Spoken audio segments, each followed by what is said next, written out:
I never said anything or wrote anything about the Epstein files because I felt that other people were saying the things that needed to be said. I didn't have anything to contribute.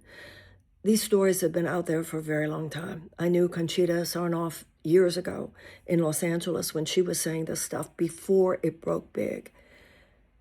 And now, I never even thought we'd get to the point of the 3 million pages that have just been released. I didn't think we'd ever see that much of it.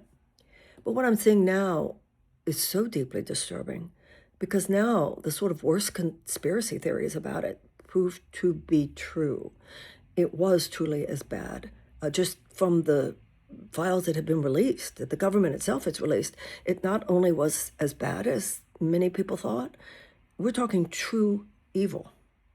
And yet, Todd Blanche from the Department of Justice gets out there and he says, well, we're not going to uncover any real abuse of women or anything, and that we should not expect any criminal charges. Do not accept this. We must not accept this. If we accept the normalization of this kind of thing, if we accept the normalization of evil on our watch, then this society will crumble from the inside. You know, there's a lot of talk about the Clintons testifying before a closed-door committee. Let me tell you something. All of them should testify, and that includes Donald Trump.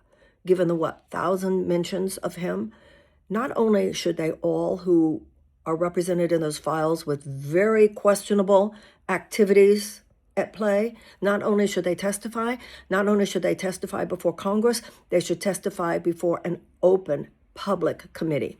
This is the deal. Todd Blanche is blocking it. Mike Johnson, the Speaker of the House, said that we can't release anymore. He said, and we can't do anymore because we have to protect the government. So he's actually acknowledging how many people at very, very high levels are involved here. You know, it's the same old call, 202-224-3121.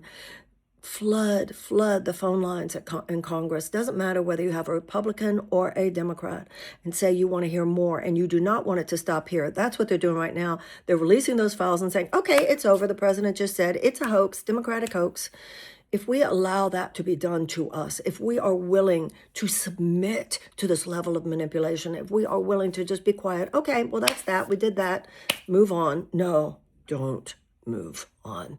Refuse to move on. For the sake of your own soul, refuse to move on. Moving on, being willing to be silent about this right now, is a level of passive complicity, and we must not. It's unbelievable. Women particularly. What they did to girls, something was so rotten, so evil. Speak up.